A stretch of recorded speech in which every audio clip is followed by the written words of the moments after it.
has anything to say about the deindustrialization of this country.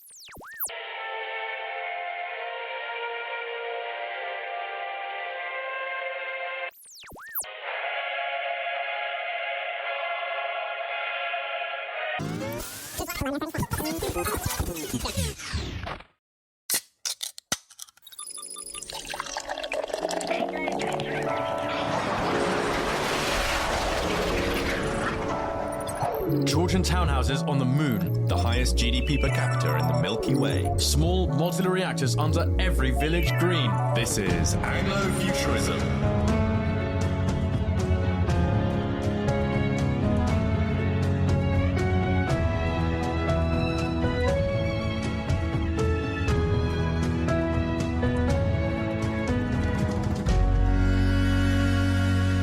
Listeners, welcome back to the Anglo-futurism podcast. We are here, as usual, on the King Charles III space station with a friend of the show, Louise Perry. So you might think of Louise as a reactionary feminist. In fact, she is also a space spurg. And listeners, you can be both. Yes. Hello, thank you for having me. I don't want to represent myself as an expert on space in any way. I'm more just a passionate romantic about space. That's what I'm bringing to the subject today. Well, there you go. You can be a reactionary feminist and also be interested in reaction mass. No, I've got a bad pun I want to make as well. Okay, go on. So we should heartily recommend Louise's podcast, Maiden Mother Matriarch. But such is Louise's enthusiasm for space that we propose it be renamed Maiden Mother Mission Specialist. Oh my goodness. Oh, that's so weak. Let's keep going. Let's keep going. No. We should do this whole intro.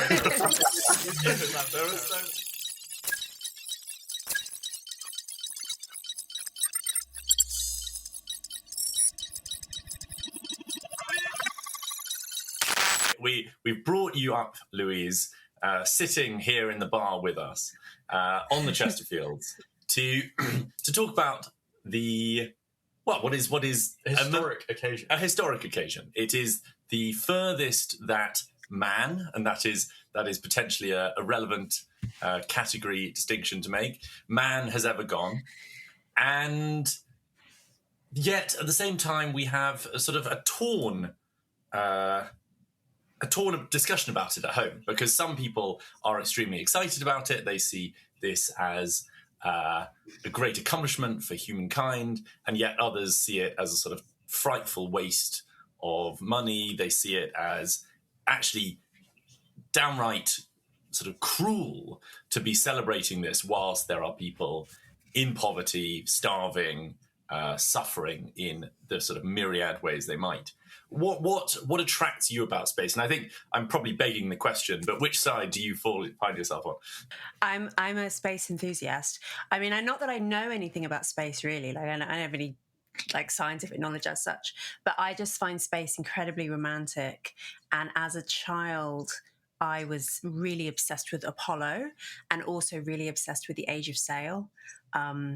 And particularly Captain Cook. So that I think that you can see a kind of a theme there, that my enthusiasm is for the sort of Faustian Anglo, even though I myself would never ever have the courage to go into space. I actually am quite afraid of flying, so the idea that I would be able to go into is unthinkable. But I think that actually makes my admiration for the astronauts even more profound, and it's purely emotional, I think. But I just fully come down on the side of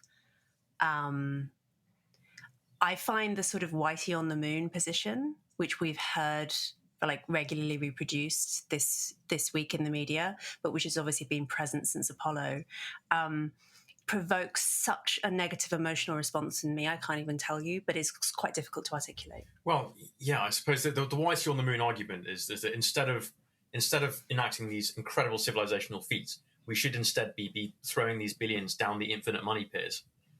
And it's ignoble. No, you're being ungenerous and you're being unchristian, Tom. But you're, the actual. Let's have 24 hours of celebrating. No, sure, but I know we are total hacks already. But come on, let's at least try and present a reasonable position here, that we should be throwing money down the finite money pit. it is clearly an exercise in sort of that if you cannot understand the glory of this, you can understand why it would seem barbaric, because it is the sort of the most vainglorious self-aggrandizement if you can't see the glory of it, right? That is the key point. And Louise, I mean, we were talking that it was on the moral maze, wasn't it, recently, where this position was most recently discussed in the British media. Yes, which did make for an interesting, if frustrating, listen. So BBC Moral Maze, for those who don't know, is a sort of flagship debate programme on Radio 4. And the strongest arguments against Artemis II, and indeed against space exploration in general, that were offered were mostly to do with, wouldn't it be better to spend the money on scientific exploration, which would aid in the fight against climate change, which I just find silly, because I think, well, like, all things considered, the cost of Artemis II is pretty trivial, and these things aren't in opposition to one another.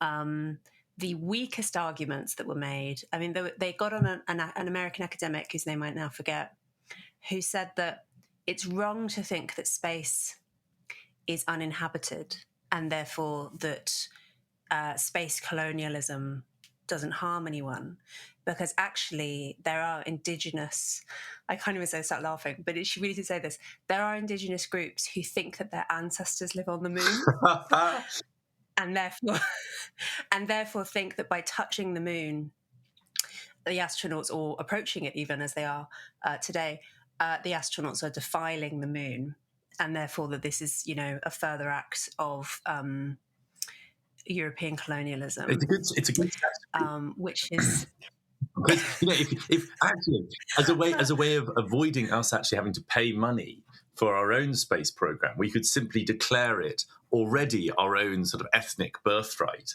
and thus claim it without even having to send a rocket up there. Yeah, I mean, it's very much in the spirit of Cecil Rhodes. What's that line? I sometimes look up at the stars. Well, yeah, I would conquer the stars if I could. Yeah, they're so clear yet so far. I would conquer the stars if I could. I would annex the stars if I. Yeah. So in a way, it is the Anglo birthright. Yeah, actually, rampaging into the stars. Actually, Louise, the Maoris or whichever ethnic group it is that thinks they come from the sun, it's actually the Navajo, I think it was. a very futurist position, really.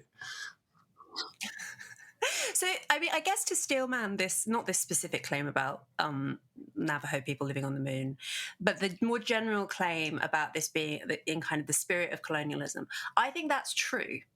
And a point that was made on the Moral Maze and has been made elsewhere, which I think is true, is that a preoccupation with space exploration or deep sea exploration or climbing to the top of mountains or any of these things it really is overwhelmingly an Anglo game. Either actual Anglos in Britain or the Anglo diaspora in America and elsewhere. And it does seem that this interest in pushing at natural boundaries is not a human universal. I think it was described by one of the panelists on the Moral Maze as an anthropological pathology, which made me laugh. But actually, she's kind of right. I think that there is a peculiarity about the Anglos in all sorts of ways, and is most evident when it comes to this kind of risky exploration, which other peoples seem to find somewhere between confusing, admirable, or it makes them seethe with fury. But it's that I think the anthropological pathology point is actually sort of I find this bizarre, because if you think about the Aboriginals, who are the product of or the Polynesians, who are the product of amazing generations of seafaring people who got on these tiny boats, these tiny primitive boats, and sailed hundreds of thousands of miles before they got to the next island, presumably not knowing what they would find. They must have had whole families there as well, so they could reproduce. Why aren't they doing this? That's true. Yeah, although this is backed up, right, by the whole weird idea, right? The Western educated, industrialized, rich, democratic. It's also interesting that, because it was this week that the donut model. Are you familiar with this? The donut model come up by Kate, I think it was Rawsworth, which was the kind of key economic argument behind degrowth, which was the idea that you could extend yourself out in sort of many directions, i.e. along the axis of having enough food, exploiting fossil fuels, having a big population, and being too close into the center was bad, i.e., you were at risk of dying, there was starvation, there was hunger, quality of life was too low. But actually, if you went too far out, there was another problem, because we live on a finite planet, and this produces the excesses of capitalism and environmental damage that everyone talks about. And what was interesting was this was used as the sort of core tenet behind this idea, and there's just been a big meta-analysis published that has actually found that this is not true, that countries that are more economically developed, that sort of sit further out on this sort of donut, this sort of spiral, right? That the idea being that there's a sort of green donut of acceptable levels of development beyond which if you either, you fall below a social floor or above an economic ceiling. Countries that have extended further out actually are better at things like water conservation, better at fossil fuel usage or lower fossil fuel usage and things like this. So I think it's a sort of interesting case where a lot of these ideas that have been around for a long time, actually increasingly there is academic evidence to support what people have felt for a long time against these sort of whitey on the moon kind of arguments, right? Yeah, I mean, I think it all does in the end come down to something much more spiritual and less empirical. I think that people, and space is a very useful divider. Do you instinctively feel that modernity is good and innovation is good and exploration is good and all of these ideals? Do you find space romantic and exciting, or do you feel that we have the Industrial Revolution was a mistake and we have overstretched ourselves and we're inviting punishment, divine punishment or environmental punishment, punishment from Gaia? I think in some senses that's a central division within modern society, which we just see bubbling up when it comes to the question of how many billions, if any, should be spent on Artemis II. Which is actually not that much, right? Peter Haig has made the point. Yeah, it's a few days of NHS. It's a few days of NHS spending.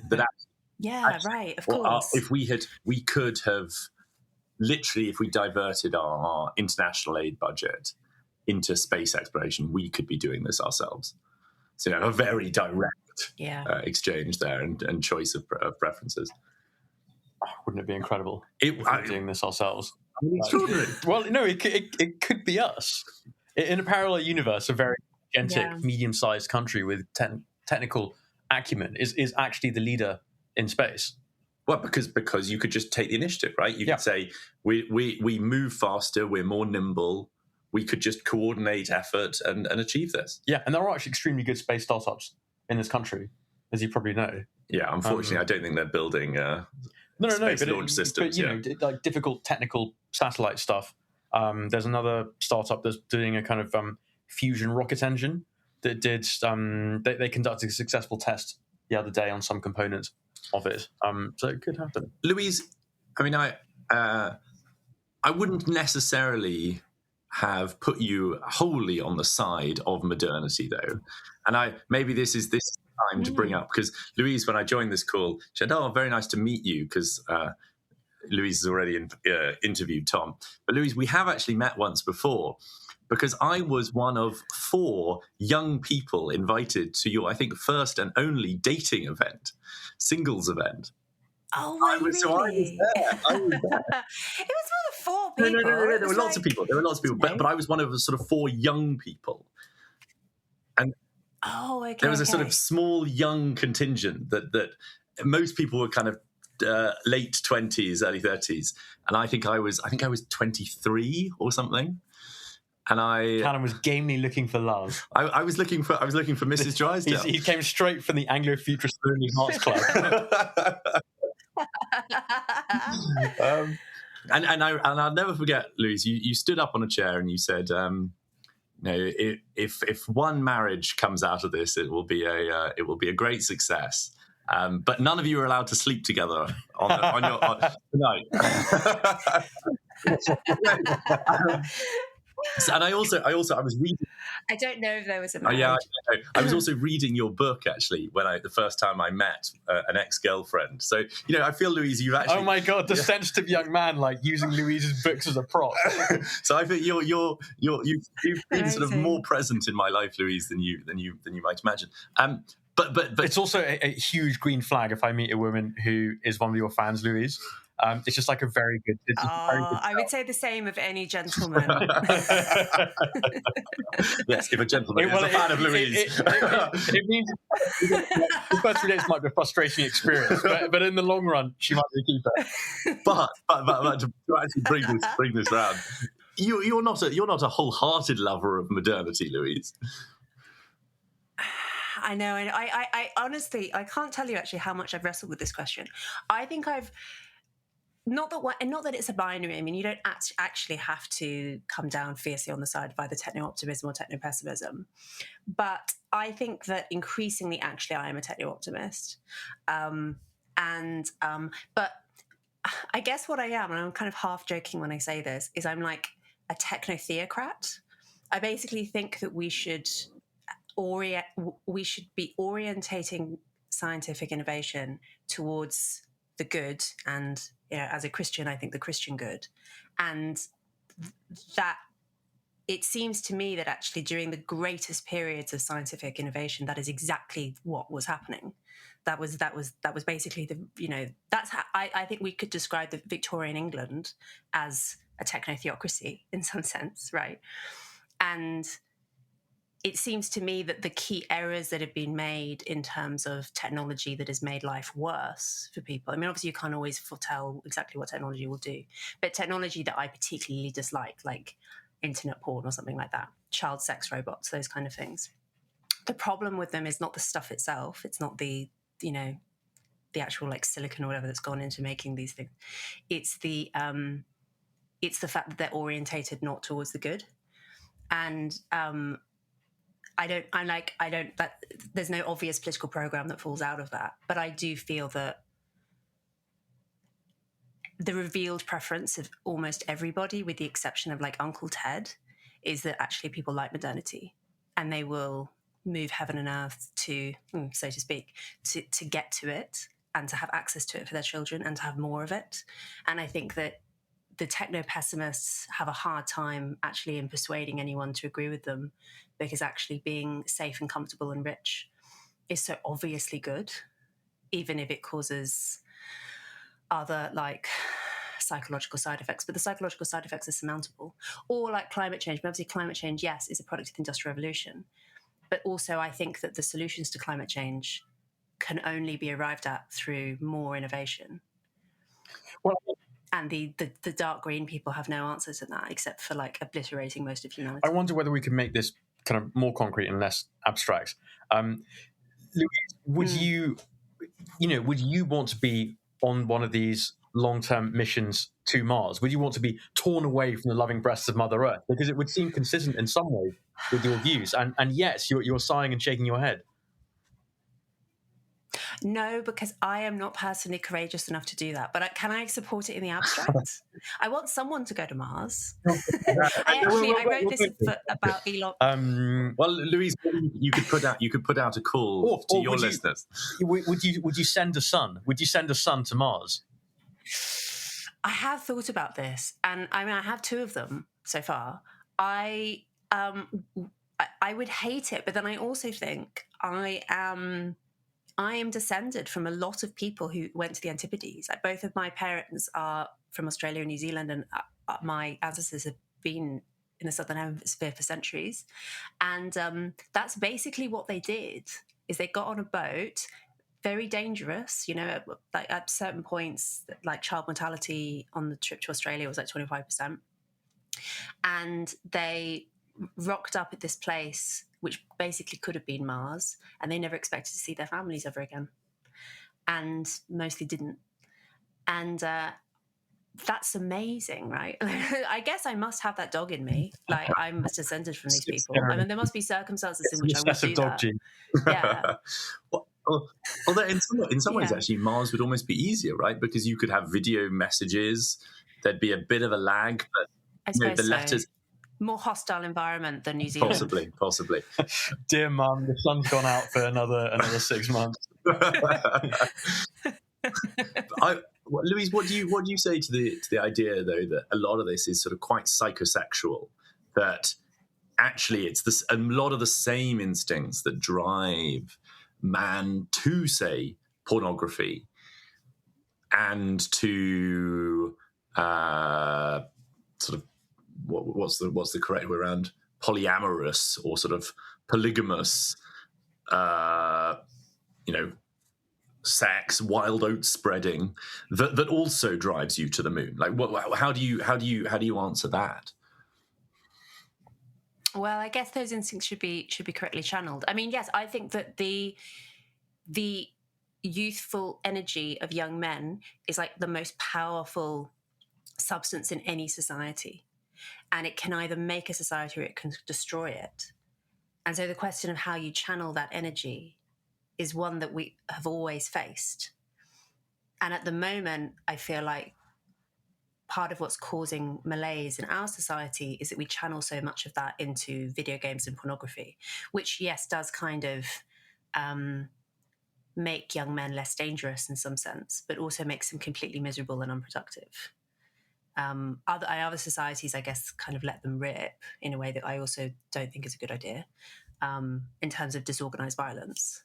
But either channeling them towards organised violence, I mean, in some sense, that's what the British Empire did for many centuries, or channeling them towards, or channeling at least some young men towards science and adventure is great. I'm very pro men. I mean, don't we also need women to enjoy this kind of thing? The Artemis missions as well. Like, what did your female friends make of the lunar flyby?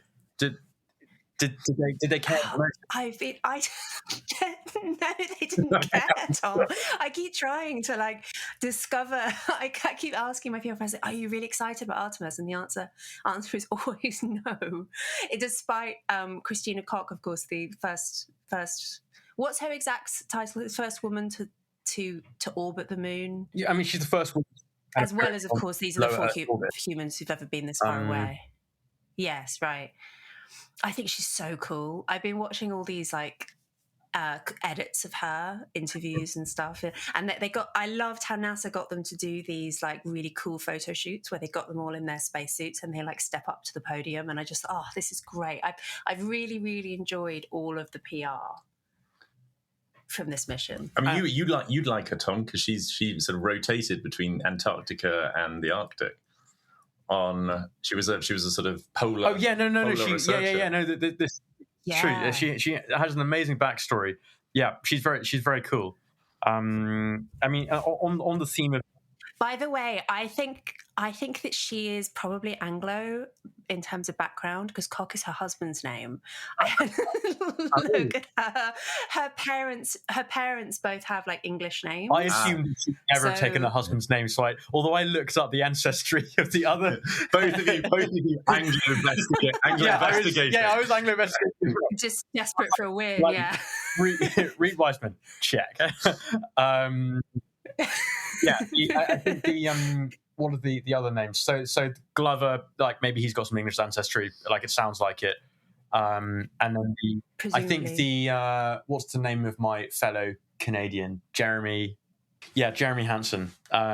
So I mean that sounds a bit German, but anyway, Reed Wiseman I thought was Anglo. You think that Christina Koch might also have some Anglo ancestry? Yeah. Here it is. Maiden name Hammock. Gotcha. Christina Hammock.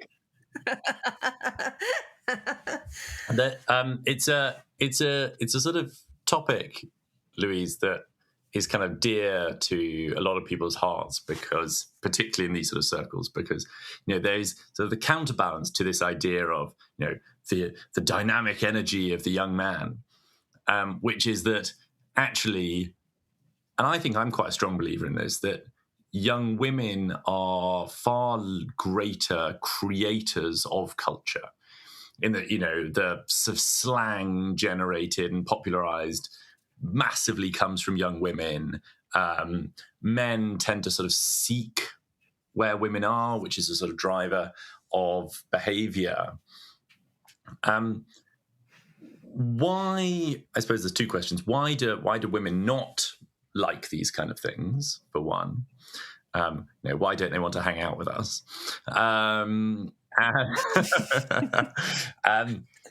Why don't they listen to our podcast? Yeah, exactly. No. Don't you remember, Tom? We've had a big surge in female listeners. We have had a big surge in female listeners. Nothing to do with the idea that we think kind of peer pressure will invite more women. Yeah, exactly. All the cool hot girls are listening to the Anglo-Futurism podcast. Also, the intelligent, independent ones as well. Nothing They're the to same. do. Good point. But the second question is kind of like, how do those two forces balance? I.e., you have the sort of male energy and kind of, but actually now maybe in a sort of more modern way, far more creative female energy.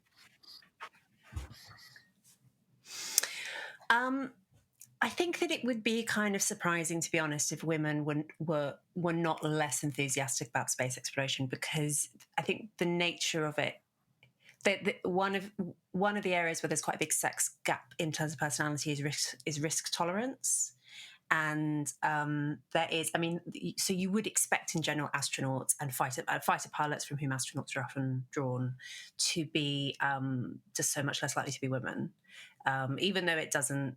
Well, I don't know. Actually, good question. I'm assuming that being a pilot doesn't actually demand a great deal of physical strength.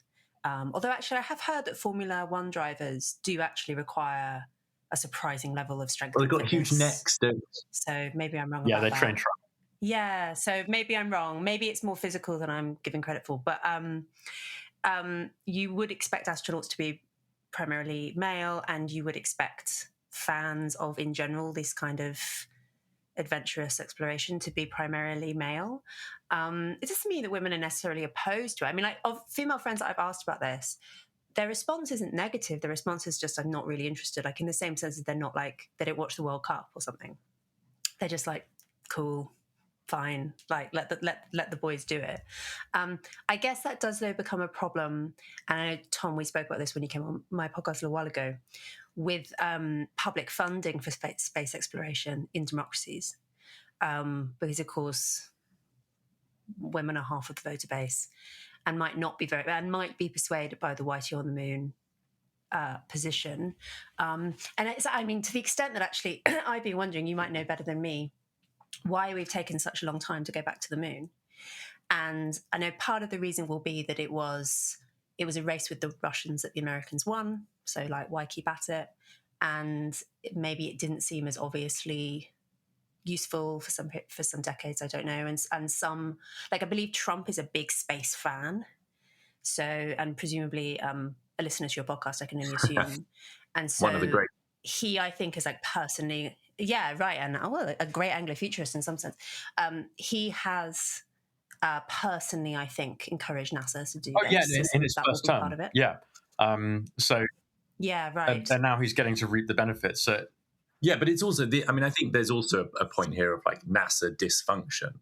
So if you read like the Casey Handmer blog about like it's all a big pork barrel thing. Yeah, it's a big pork barrel thing. Massively overspend, and it's been just running on for years. Where do you go from?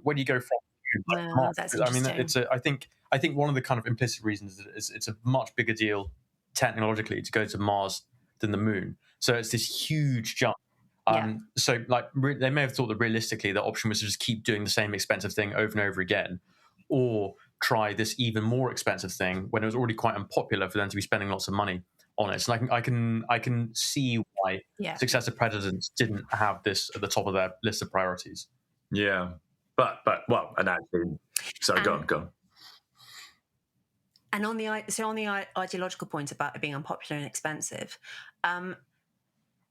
space travel is in some ways I'm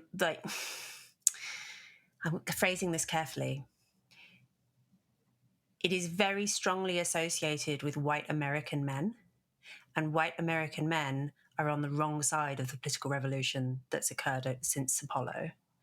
And I think it's almost inextricable. I felt like this was oozing through constantly in the moral maze conversation and in other negative comments on Artemis II, like Zoe Williams went on the telly to talk about this, and there have been lots of other examples of this. It's difficult to be anti-white men and be pro-space travel. Like the two are kind of inextricably linked. I mean, obviously we do now have a more diverse crew on Artemis II, but like everyone kind of knows that these are in some sense, this is a project of white men and particularly American men. And I just can't see wokeness ever really, progressivism, whatever you want to call it, ever really being at peace with space exploration. Very funny Druckper tweet on this, where he explains that typically it would be the Anglo man who would entirely staff any mission to the moon. In this case, it is one Anglo man and then all three other races: black, Canadian, and woman. and so it is actually, yeah, Star Trek liberalism, right? The Anglo's dream to be at the head of this rainbow coalition of all three races. So in some ways, it is the apotheosis of the Anglo vision. I think there is actually something in that, because it was like Anglo culture that created this woke mess. Which created the kind of anxieties and resentments that I think these commentators are drawing on. I'm interested, Louise, because I mean it's a sort of common refrain. Oh, why don't young women care about the things that I care about? But it's not really any kind of answer, right? It's a sort of throwing your hands up and and then you get sort of people saying, "Oh, well, the thing we need to do is remove the franchise or something," which is sort of ridiculous, right? Like we're, right. don't both nod too enthusiastically. But like we have to get on. How do you see a route through this, or do you think it's something where maybe you have to say, look, you boys can have 50% of the money and the others can, we can have 50% to do the things that we care about?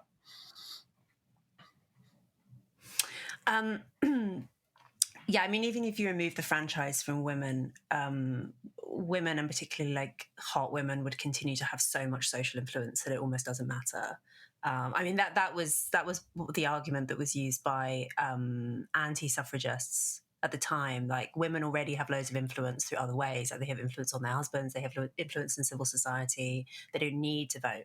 And like in a sense, that's kind of true, but I think actually should be used against the repeal the 19th lads at the moment. It just seems like a sort of pointless enterprise to me. Also to the extent that I think that the problems with democracy in general are much, much graver than like female whimsy. So how do we do we have to make women enthusiastic about space? Does it matter? I mean, particularly if it's a private enterprise, like as like SpaceX. Okay, here's a theory. It might be one of those sectors like academia or the law where men have to make it good first and then women will follow. And then maybe it'll end up being stultifyingly woke, and the men will have to go and leave and, I don't know, do deep boreholes into the center of the moon or something to escape it. But there probably is a pathway to making it more gynocentric. Well, but then also, I mean, one of the, to echo Germaine Greer, like whenever women enter any kind of profession en masse, it tends to decrease its status and make it less attractive to men. So actually, arguably, the last thing you want to do is to fill NASA with loads and loads of women, because it will then lower its status. I mean, like, you're just being practical about it, right? Like, if you want the highest skilled young minds, to be interested in space, then you should keep it a boys' club. So I like how you're creating basically here a sort of blanket around the earth of womanhood that you or sort of other men would be terrified of crossing. Oh no, we couldn't possibly leave the earth. There's women with chintzy curtains out there. Oh no, terrified. Well, there are so many hot girls on Mars. Yeah, exactly. I mean, if we're actually thinking about like colonizing Mars in the same, like a settler colonialism on Mars, then yes, you have to persuade women to go. And actually, I mean, just thinking again about the British Empire, that is in some senses the defining feature of the British Empire in contrast to other empires, that including the French and especially Spanish and Portuguese, that British women were willing to become settler colonialists and were willing to.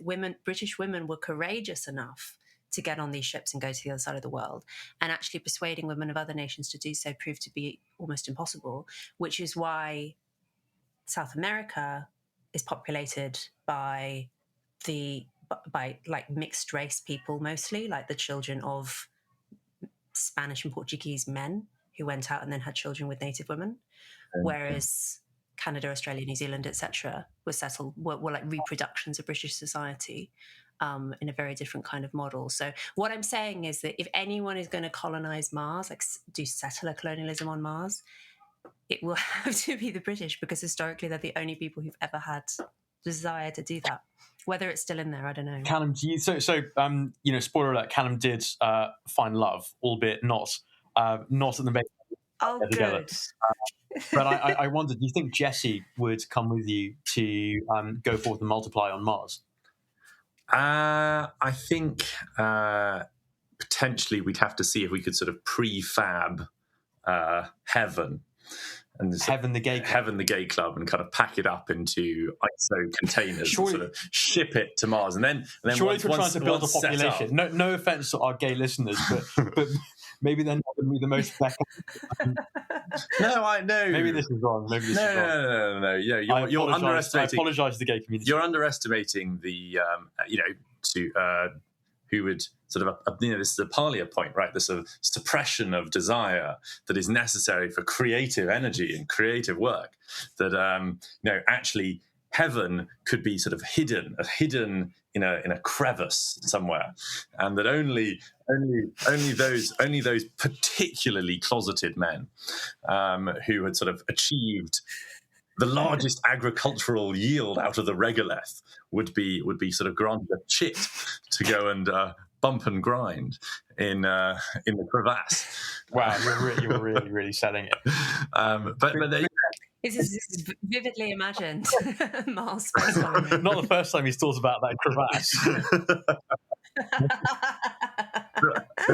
Is Jessie coming? Serious question. Well, I could sort of imagine a sort of, Mr. and Mrs. Micawber style fleeing debt to the new world. I think that would be rather nice. But go on. I spend a lot of I am related to a woman who was on the second fleet to Australia, so a convict woman who was 19 and was convicted of stealing some clothes from somebody, and was packed off to Australia. And she was on a ship. So in the second fleet, one of the ships contained exclusively women. The youngest of whom I think was like 11 or 12, right? And again, had been convicted of something, some fairly trivial theft. And these people were essentially, you could technically return after the end of your sentence, but people in practice didn't. And the women's boat on the second fleet was basically, I mean, I don't know if anyone in Whitehall actually spelled this out, but these women were basically sent out to be prostitutes or to be, a source of sexual relief for the men and for the guards in particular. And my ancestor did end up marrying a guard and then have like 10 children. I raise this because what strikes me in looking at the history of the British Empire is that it coincided with two things happened simultaneously. One was a period of incredible scientific innovation and energy and youthfulness and all of this stuff and desire for exploration. But the other thing that co-occurred was an actual incredible cheapness of life and a real cruelty and tolerance for the suffering of the masses, including, 12-year-old girl. I mean, sex slave is overstating it, but like what was done to the transported convicts was truly awful. And we would never, ever, ever have the appetite to do that now, ever. And it's, I think that maybe in order to have that kind of, like what I'm trying to say basically is most people, the way to actually settle Mars would probably be to force people to go. Yeah, I mean, and I don't know if we have that appetite. I basically don't think our mortality salience, whatever it does to your brain, like your tolerance for death and risk of suffering, is anywhere near high enough to actually affect that kind of. This is once again the kind of Louise Perry infant mortality theory of everything. So if we saw more kind of, yeah, or mortality in general theory. I do generally think that people behave completely differently in a society. Because you argue that TFR would be much higher if we saw death. So if we saw a bit more, if we hanged people at the gallows, perhaps we would have more children. We would be sending people to Mars. Well, but I mean, kind of, yes. Yeah, I mean, you're not gonna. Everyone's a winner. You're not gonna sort of swell out across a planet if you're having 2.1 children. No. But Louise, how does that match up with the sort of the falling birth rates in sort of the everywhere from India to Latin America, sub-Saharan Africa? Like these are places where, I mean, life is not quite. You're not seeing human death. I suppose maybe, yeah. I suppose human death. They have surprisingly low. They all have surprisingly low mortality rates. Actually, all of these places because of Western medicine. I mean, yes, life is still pretty cheap, though. I mean, I'm basing this off a few samples. I lived and worked across West Africa for sort of a year and a bit, and you saw. I think probably the worst thing I saw was sort of street children getting their hands caught in car doors and just sort of becoming, mangled and screaming, and just people ignoring them. But I suppose that's not quite mortality, is it? That's a sort of we have homeless people here, and it doesn't make us hyper fecund. I don't see someone sort of smelly on the tube and I don't know, get an erection. But maybe you would if it was a close family member who had died. What, a smelly family member? That's revolting, Tom.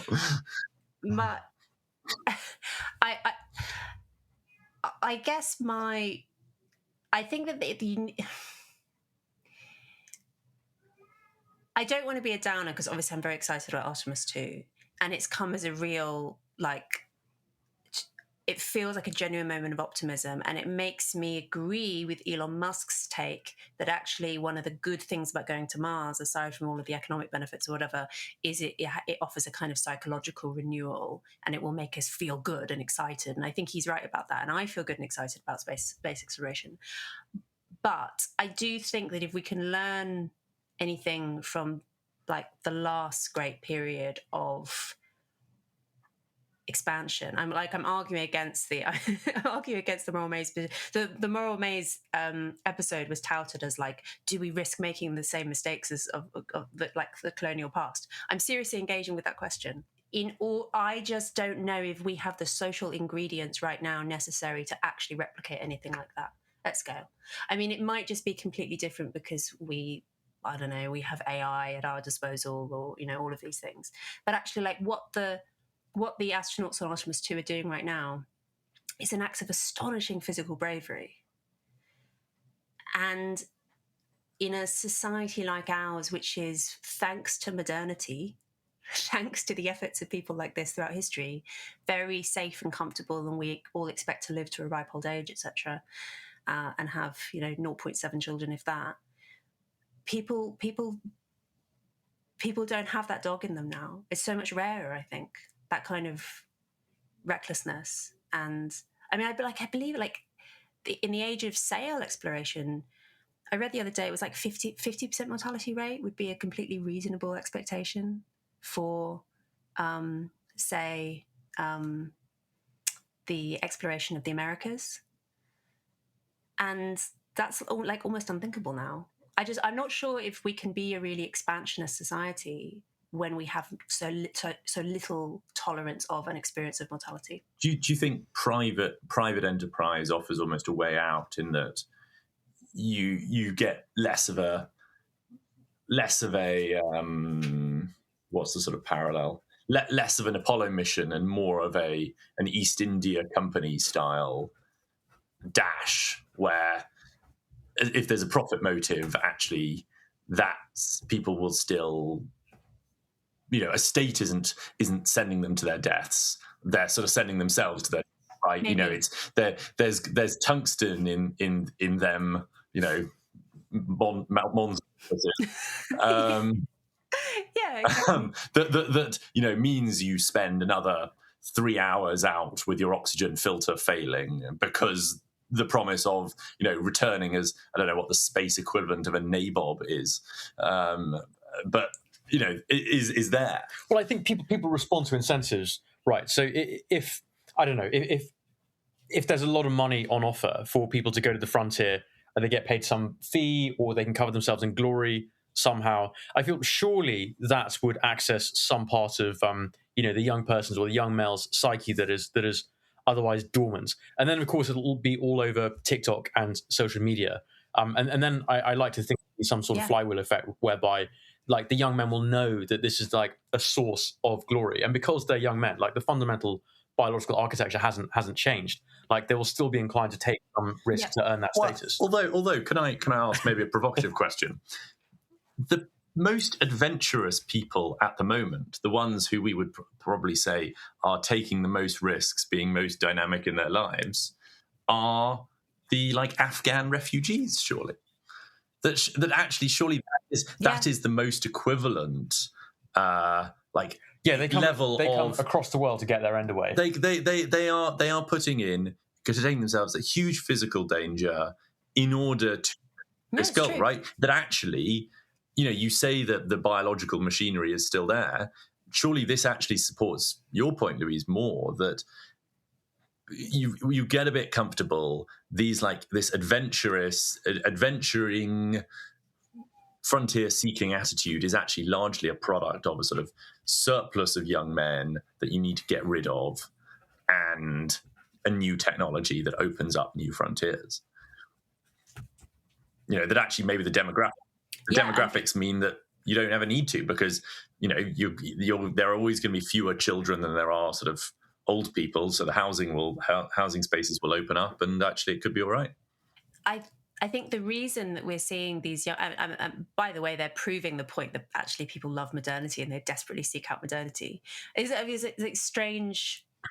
It's almost paradoxical, I suppose, that people have a very, very strong desire to seek out modernity and will take enormous risks in order to gain it. And then once you become modern and live in a modern society, you lose all of that. You apparently lose that spirit of adventure and you become lazy and comfortable and whatever. Is this weird things that wealth and safety do to our brains? I mean, why not give it a go though? If Mars does in our lifetimes become this new frontier society, let's see. Maybe there will be those of young men who are actively excited by a 50% death rate, as their ancestors have been throughout time. What's the famous ad for Shackleton? Shackleton.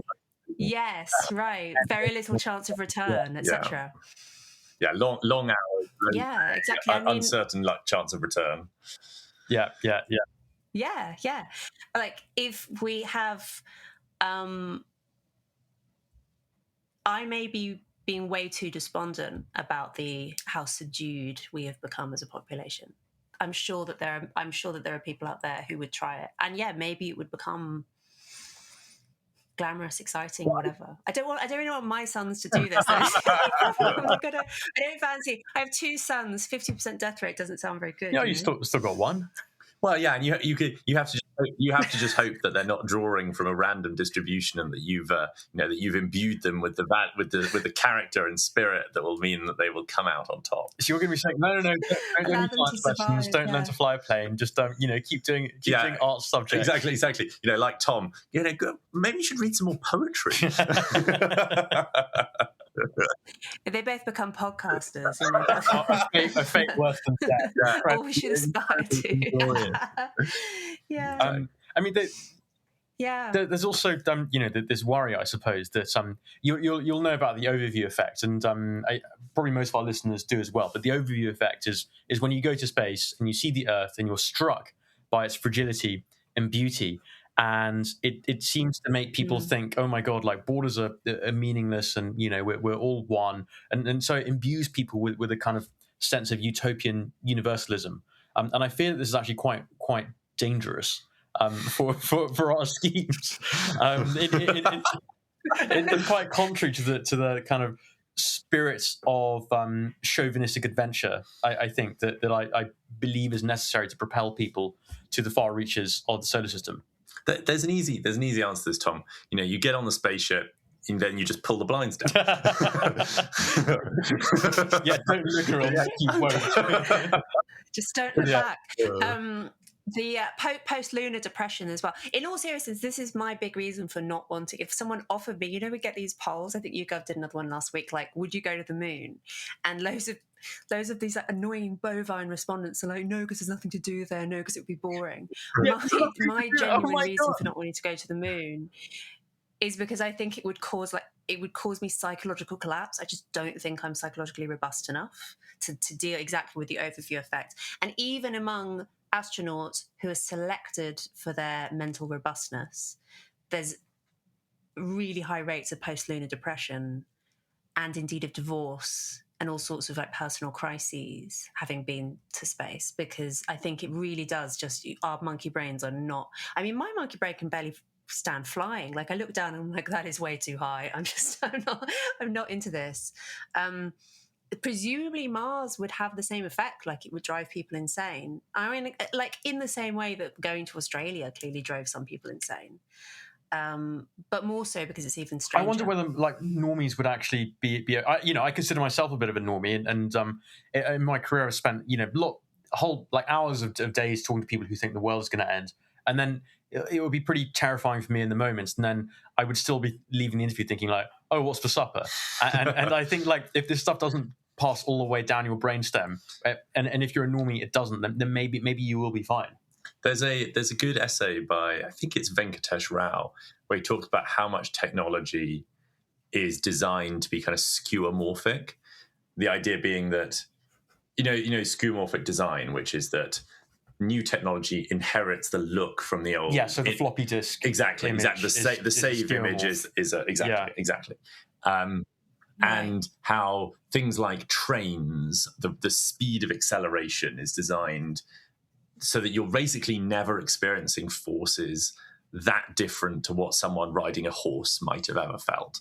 And that actually the terrifying thing about space is that there's no way you can make this anywhere near. Yeah, that's faster than a horse. Yeah, exactly. There's no way you can make this anywhere near similar to what someone might sort of normally experience. I wonder though whether, there's sort of efforts to kind of terraform, looking at how you would terraform Mars, or, ways of getting up into orbit. I don't know if you could do it without taking serious G-force, but it's a sort of interesting question whether it could be made into something more like flying, Louise, which actually, you maybe are the exception in disliking. Make it boring and irritating, just being on Ryanair. Yeah, you have to take your shoes off before you get on the rocket. Oh, for God's sake! In the longer term, I think if we do end up settling Mars, then something's going to have to change, the planet or human biology. And I think actually at that point it might be easier for human biology to change. Maybe this is not a pleasant thought to a kind of biological essentialist here. Well, you presumably would see people selected in some fashion, just through normal process of evolution, not even tinkering. There'd be some people who would go and some people who wouldn't, and then there'd be people who flourished and had children and people who didn't, and you'd see pretty rapid changes to the to the Mars population as a consequence. I mean, I don't know if you're envisaging like people with psychological robustness capable of living on Mars, or people who can like breathe completely different gases. That might be a bit more I think that would ambitious. take longer, but I think that Yeah. We could start, Tom. We could start training you here. I could sort of wrap a paper bag around the head, and we could sort of let you do that for 5 minutes, and then every day we could make it a bit longer and see how you evolve. Oh, thanks, Calum. That's great. Preparing me for Mars. But this is the market when we don't accept that on the podcast. Yeah, some people pay a lot of money for that. You have to keep your clothes on while we did it. On the sort of, I mean, I think I'd like to ask more about Earth in general, because again, we've sort of touched on these questions of these are different attitudes, but kind of implicit in what we're saying is the idea basically of escape, that Mars is a release valve, and that in a sort of Spenglerian, Goethean way, the nations of Earth will simply proceed through their sort of late Middle Ages and into their senile years, final years. For you, a lot of your work is about like, there was a mistake made. Can we potentially change course? And the war of the sexes, everyone loses if someone wins. Do you see a way to, like, what is your sort of view now? Like, how do we get on with each other? Because Tom and I first started doing this podcast after he interviewed me about an article he wrote about how men were getting more right wing and women were getting more left wing, and this meant that no one was dating. How do you feel about that? So the book that I'm slowly but surely writing at the moment is on how birth rate collapse is going to change the world. And I started off being interested in why birth rate collapse was happening, and then I sort of realized that's in some ways the least interesting question. I mean, it's a difficult one to answer. As we've already trailed, I think it's got something to do with living in conditions of very low mortality, reduces people's desire to have children, and I have various bits of evidence for this. But I think the point is that what's happening is remarkably profound and widespread, and it's happening everywhere, and it's happening really quickly, and we should probably expect the drop in the size of the population in the coming century to be as steep as the rise was in the last century, which is obviously going to be very dramatic. And there are countries like South Korea where they're going to have like 4 great-grandchildren for every 100 South Koreans alive today, and that kind of thing, like incredible levels of like so much more than the Black Death kind of loss of population size. I mean, the good news is that it's not going to be like the Black Death, because the Black Death was horrible, whereas what we're having here is people just like vaguely drifting into not having children in a passive kind of way, which is not all that apocalyptic, but it will have very profound effects on societies. And the way that I increasingly am thinking of it is as a bottleneck, like a really, really profound evolutionary bottleneck that we're just at the beginning of. And things like, political polarization between the sexes, which I agree is a very strong effect that you see in the data all over the world. The people who make it to the other side of this bottleneck are the people who can get on with each other. In some senses, the bottleneck solves the problem. Like, it's not designed that way. I'm not endorsing it or condemning it. I'm just saying that this is kind of what is happening. Like, the people who can have children in the present conditions are the people who are going to inherit the earth, or at least their children and grandchildren are going to inherit the earth and are going to change it a lot. Like, the people right now who are having children are different from the people who aren't in various interesting ways, and also in ways that we can't really know. And yeah, like that, it's this incredible crucible of the future that we're living through right now, and we don't even see it. I do worry that as I've said, I love space. I am actually increasingly a techno-optimist, and the main reason I worry about the birth rate drop is the extent to which I think that it imperils further innovation, because I just am not sure that a world in which you're seeing plummeting population size is a world that can also send adventurous young men off to Mars and invest loads of money in NASA. And, it seems like those things probably are at odds. I hope they're not, but I think they probably are. But I don't know, like modernity has been a hell of a ride. It has this amazing effects on people, for good and ill. But yeah, I mean, I'm rooting for modernity. And I think that modernity probably will survive in some fashion. Like the people who can, maybe it retreats in some way. Maybe you have a kind of Byzantium where you have some of this, I don't know. I'm very preoccupied with these questions and I don't have clear answers to them. And no one can. Like, these are really difficult questions to answer. So you think actually a lot of this stuff is quite locked in, that there isn't necessarily a meme that could change people's minds and get them to, kiss a bit more. Maybe if Evie magazine can make us think that conservatism is sexy. Yeah, I mean, to some extent, yes, this is locked in. Like at this point, because of the geometric effect of birth rate decline, like our generation's children at this point would have to have so many more, like we'd have to see astonishing rise in birth rates really quickly to even go back to the population size that we're at now. So yes, to some extent for the next, say, 50 years, this is already locked in and we don't yet see any sign of it. So the interesting question for me, I realize we're getting a bit far away from space, but the interesting question for me is, do we see, if I'm right about it being caused by modernity or more specifically caused by low mortality, are we going to see a cycle where we see humanity deindustrialize and regress back to conditions of, I guess, post-modernity and high mortality, and then we revert to our previous ways of life, which are Malthusian, and then the whole thing starts over again. So we have a kind of Spenglerian cycle, maybe. That was one option. Another option is that we have almost like a J curve, that the people right now, whether they be like the Elon Musks or the Amish or whoever, like the people right now who are still having lots of children despite everything working against them socially, if their children are also very highly inclined towards being fertile, then we could see a J curve and an enormous population explosion. And if that's true, then we've got to send them to Mars, because what else are we going to do with all of Elon's like great-grandchildren? I mean, maybe that's why he's doing it. Right? We might struggle to put the Amish on a rocket. Well, yeah, I know. That's why I tend to think that like the Amish probably won't inherit the Earth, because at the moment the Amish are basically piggybacking off of the low infectious disease rate in the United States in general.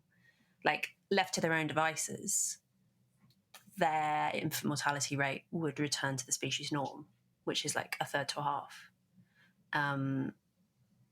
So I'm not sure if the Amish are it, but certainly for the time being, they're very fertile. Bit of an implicit call to action to our listeners, I suppose. Well, yeah. I mean, do you care about making it to the other side of the bottleneck? Like, a lot of people don't. A lot of people are like, why would I'm not going to be here. I'm going to be dead. Like, who cares? Doesn't matter to me if my genes survive into the future or my culture survives into the future. I don't care. And again, it's for me, it's much like one's attitude towards space travel. Like, do you think that this is important and interesting and impressive? And what's your emotional response?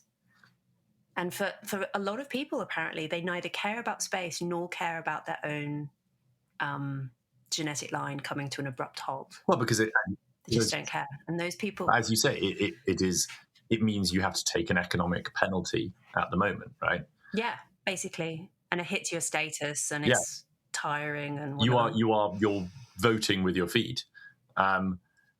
Is there and this is, I don't know, neither of us have children, so maybe this isn't as sort of self-aggrandizing. Speaking as two childless bachelors, this isn't as self-aggrandizing as maybe it would be if we did have children. But is there? Do you have some sense of who the traits of these people are? More conservative and more religious. More xenophobic. He's got 3 out of 3. So interestingly, there used to be more, at least within Western countries, there used to be more of a relationship between education and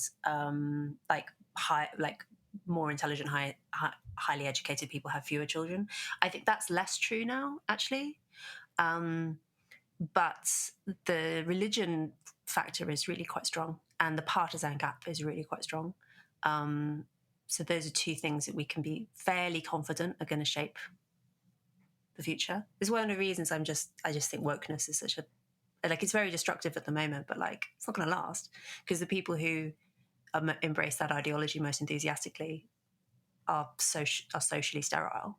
So the population of kind of wokeness could halve in a generation. Yeah, but surely if you have this geometric decline, assuming that there is still transmittance of these values in some way, surely you're then stuck in a sort of permanent inverted pyramid where even if, because the population is declining at each stage, you always have this like senior cohort who dictates the direction that you never get, you never get out of the boomer thumb. It's Gen X.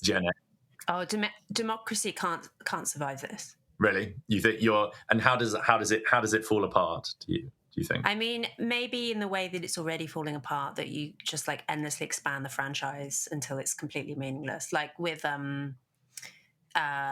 Labour simultaneously expanding the vote to 16-year-olds, and then also the uni party becoming like ever stronger. I mean, it's just it already feels to me as if democracy is a bit of a sham. So maybe that just continues, that it becomes less and less meaningful, and you see more and more power actually held within the hands of, say,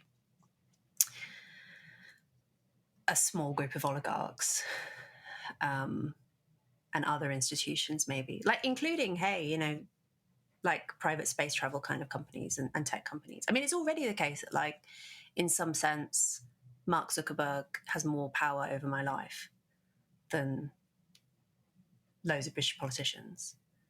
So maybe that's how things, it doesn't happen dramatically, but maybe that's how things shift gradually politically, because it obviously isn't sustainable to have more and more money funneled towards pensions and the interests of the gerontocracy. Like, at some point that fails. At some point the state can't pay for its outgoings. Yeah. And then you'll have someone stepping saying, give me all the power and I will resume the handouts. And then we'll no longer be a democracy. Yeah. And maybe young people end up fleeing to tax havens as well. Yeah, alas. Actually some places become kind of youth attracting, and you get an ever greater. Dubai, right? Yeah, well, probably not Dubai given current events, but Samo Berger had this interesting idea that you might see, say, Hong Kong. So an example of a place which is, in some senses, hostile to the West, and is therefore not very inclined to extradite its tax exiles, becoming, like 90% European or something. Because young, productive people who don't want to, I mean, we probably will see a period of incredibly left-wing economic policy where this is all assuming that AI isn't very consequential, right? So, like, we don't know. That's the big variable. But you could have a period of dying gerontocracies, flailing gerontocracies, trying to capture as much wealth from the remaining young, productive people as they can, and those people being really desperate to leave, and maybe they end up in somewhere like Hong Kong. I don't know. It has been Dubai until now, but it seems unlikely that they're just going to sit there and allow themselves to have all of their wealth and labour extracted from them. We can already. Or they go to Mars. Maybe Mars is the tax haven. I don't know. Well, on that question, do you think you would have to then go as a couple?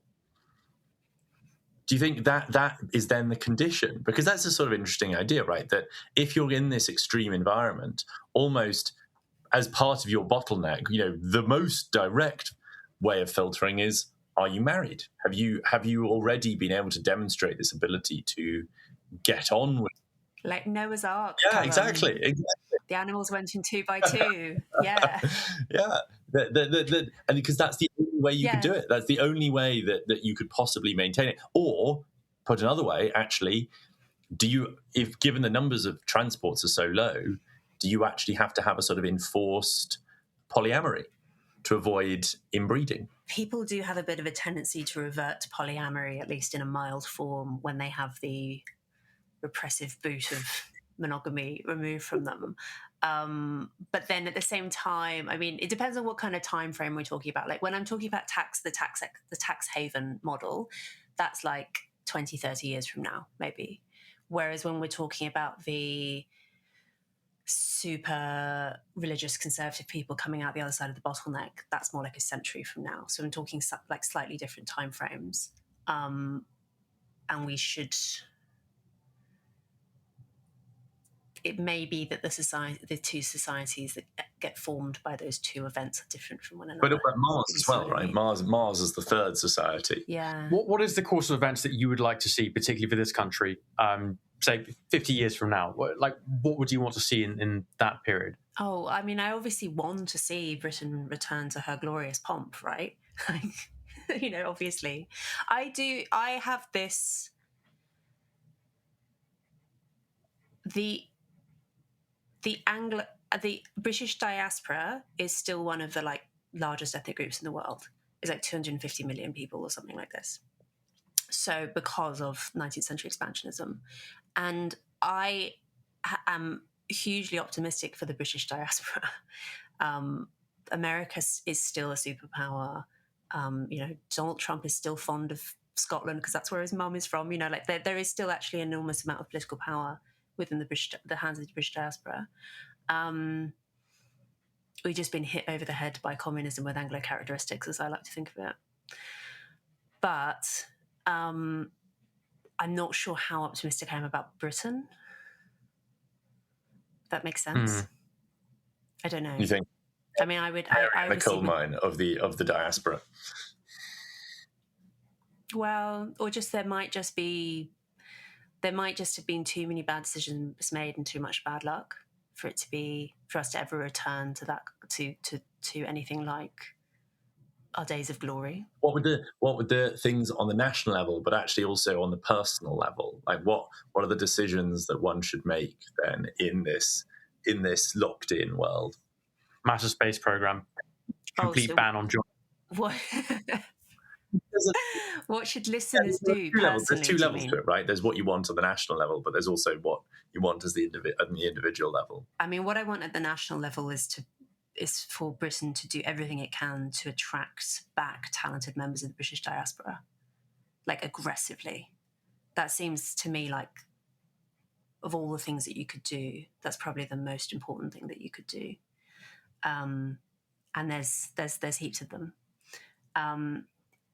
And that obviously that means doing lots of different things that we're not currently doing. That means doing precisely the opposite of a lot of things that we're currently doing. But yeah, that would be that's the meta goal.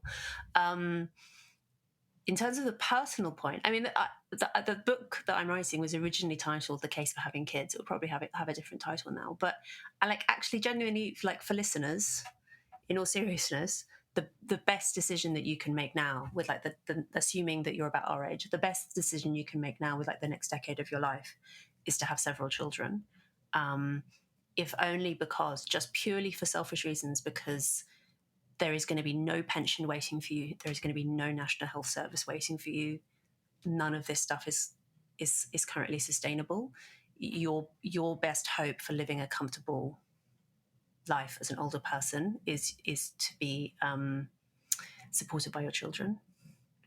So just purely selfish, it's mad to be childless, completely mad.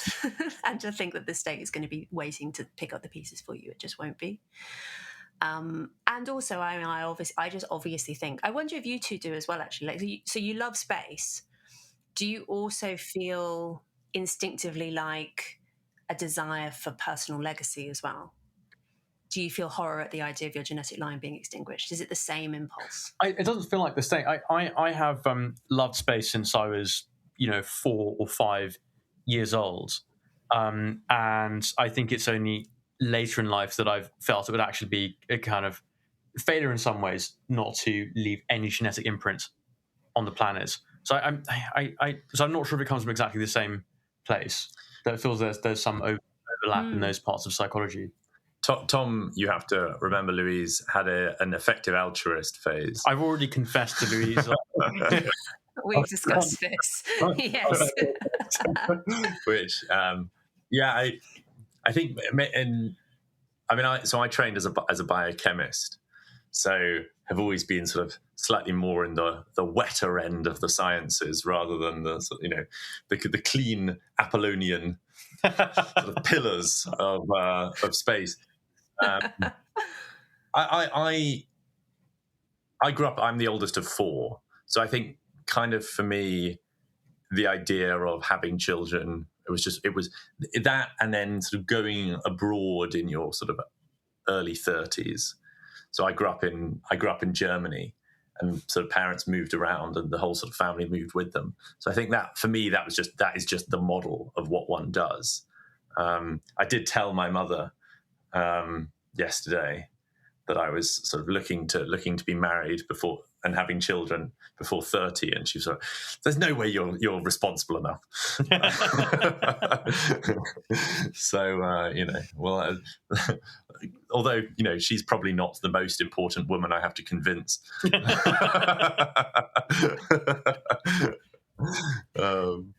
No, it's on the agenda. I think we both want 5+ children. Yeah, I'm definitely 4. But we'll need to. Some of this is mimetic. Well, definitely. I think in our circles, I'm seeing a lot of people having children, actually, which is quite interesting.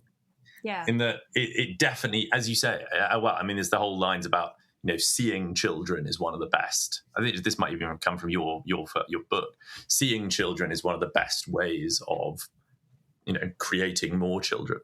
Yeah, and I mean, probably that's the actual mechanism for how the child mortality rates feed into fertility, because what you see as the demographic transition proceeds across societies is that there is a lag where child mortality drops, but birth rates remain very high, and then there's a period of exponential population growth, and then at some point the birth rates come down as well, and then they go below, and then here we are. And the mechanism as to how people, because no one's actually looking at data and thinking what are the chances that my child will survive to adulthood? How many should I have? No one's reasoning in that way. People seem to just respond to the cues around them. It's so how many kids are other people having? And how generally insecure do I feel, etc. And there's very interesting research actually from an anthropologist I read who went and interviewed people in Nigeria who were in the midst of this exact process where mortality was falling but birth rates were still high, and asked people, do you think that mortality has gone up, down, or stayed the same recently? And people had no idea. They were completely oblivious to what was happening in their midst. So the way that that feedback actually happens is through people imitating each other and through quite subtle social signals, and it can take some time, which does mean that and that tallies therefore with the fact that if your sister has a baby, you're more likely to have a baby in the 12 months following, etc. And indeed, if none of your friends have children, you're less likely to have children yourself. It is mimetic, and people to some extent learn it from TV as well. Yeah, Jessie's office is fully sort of women, because she works in lingerie, in the Lounge House, and they're all having children, which I think is a positive sign. Yeah, I mean, and the other reason to be pronatal is just that babies are lovely. Although it doesn't. There was this goes back, Louise, to the dating event. There was a woman who I met there, who I think was the youngest there. She was 21. And I'm not sure if you knew, if you know, you will have known this, but it was a slightly tragic case where she had just dropped out of Cambridge, out of a sort of Cambridge physics degree because she'd read so much evolutionary psychology that was saying that men tend to prefer less well-educated women, or sort of or worse. And it was one of the most extraordinary conversations I think I've ever had, and it has stuck with me ever since.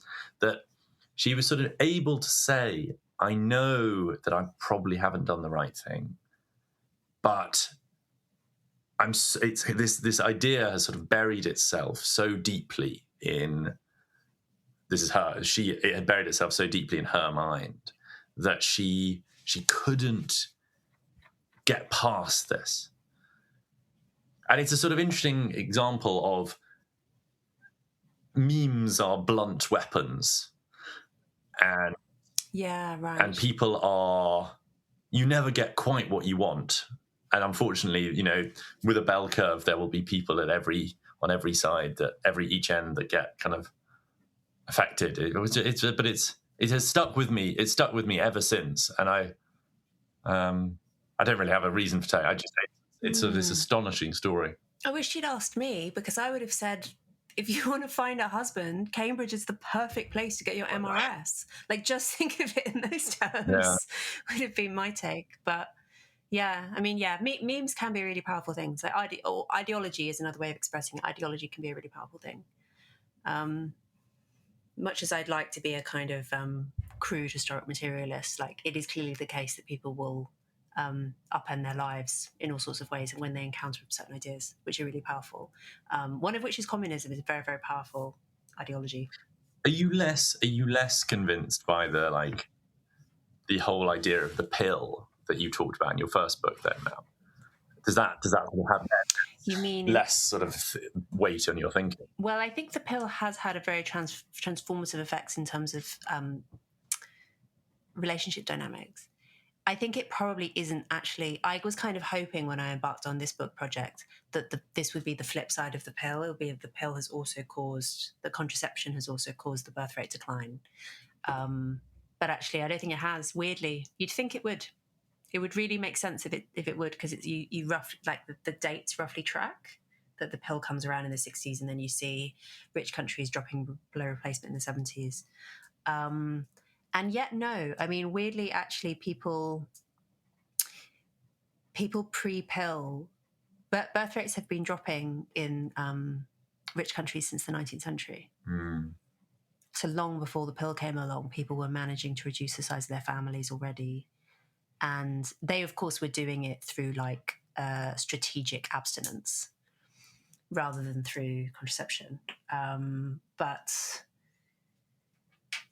yeah, and strangely, like countries that, countries like Japan famously has very low birth rates. It also has a very trad model of marriage in many ways, and weirdly low uptake of hormonal contraception. And very little very few births outside of marriage. Like, there are all sorts of ways in which Japan is like the trad dream, and yet evidently it doesn't make them fertile. So yeah, I had to go searching for another explanation aside from contraception. Yeah. Well, I mean, Louise, it's late. We feel we should let you go, but what a terrible note to go out on. Oh no, I'm sorry. We drifted out of orbit, the lunar orbit, when we'd started off so optimistically. Mighty phalluses rocketing out and seeing the galaxy. I think that's what would bring up the. Yes, exactly. Can we end on a nice note? Something that I have really, really enjoyed about all the Artemis stuff, which I've followed with great delight, is how unapologetically Christian so much of the, particularly from, is it Victor Glover? That there, I know this was also true on other moon missions, with reading out reading out passages from Genesis and so on. But I love that they haven't shied away from it. They've ramped it up to my knowledge, there has never been an atheist on the moon. Really? Huh. Yeah. I suppose being varying levels of religious expressiveness. It wasn't Buzz Aldrin. He was an elder he was a Presbyterian elder or something. So he gave communion in the command module or something. Amazing. Yeah.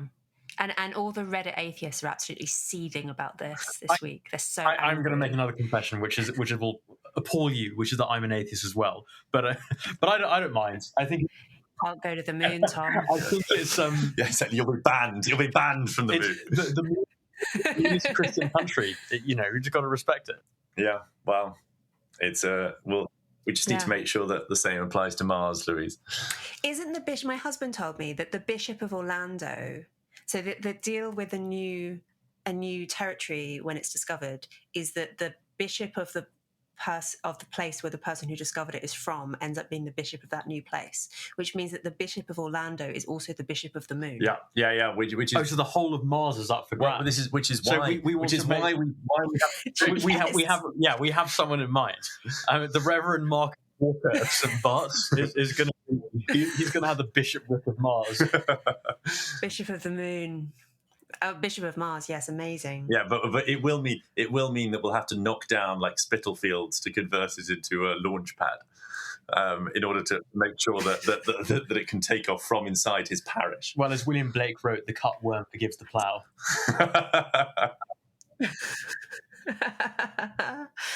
Yes, it's interesting. I mean, given that it's the Bishop of Orlando, it is presumably where the spaceship takes off from, rather than where Neil Armstrong is from. Well, maybe it's because Neil Armstrong was living in Orlando. I think it is where it takes off from. We urgently need papal clarification. No, not papal clarification. No, but the Catholics have been saying the same thing. So don't worry, I'm not a papist. Maybe an atheist, but it would be worse if you're a papist. We'll ask Sarah Mullally her view on this. Yes. Pull up the dame. All right. I fear in the moral maze. In the moral maze, she might come down on the wrong side. But before we go, we should tell our listeners that Louise, if they don't already know, has a wonderful podcast, Maiden Mother Mission Specialist, as we might call it. And I think you're going to be broadcasting this as well, aren't you? So we're from the Anglo. Yes, I will. And all the millennial women who are into trad lifestyles are warmly invited to come and listen to our podcast about like nuclear regulation and settling Antarctica. and not so quite trad, not so trad. Sorry, I'm off message. All the hot girls listen to the Anglo Futurism podcast. Yeah, exactly. Tom, I don't think you're 33, my man. You can't afford to be cheesy at this point. Tom, when you came on the show recently, I did have lots of comments in the replies being like, "I listened to both podcasts. This is so exciting." Oh, so actually, it was a more fruitful brand collab than we might have expected. That's great. There's actually crossover. That's really good news. And as I said, we should like get some of our listeners in the same room and see if any marriages result. Well. Like how there used to be dating events in London called like Fashion and Finance. So it's basically like hot women who work in fashion and rich men who work in finance. What? Yeah. Okay. Yeah. Train nerds and trads. Yeah. Yeah, exactly. And of course, like all the children had to have a middle name after one of the presenters of these two podcasts. So lots of kind of. Well, yeah, quite right. Well, I think Calum with one L. To clarify, lots of possibilities. Right. Well, Louise, on that happy note, yeah, Louise, we will lower you back down to earth in a little bassinet. Yeah, but sort of general babyish vibes, or sort of pronatal vibes.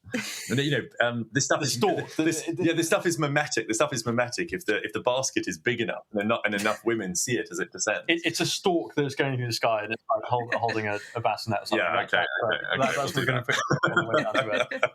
All right, Louise, it's been a total pleasure. Thank you for coming on the show. Likewise. And everyone should read your book as well. Yeah, the Case Against the Sexual Revolution as well. And with that, thank you. Thank you very much for coming on, and goodbye to our listeners. Thank you.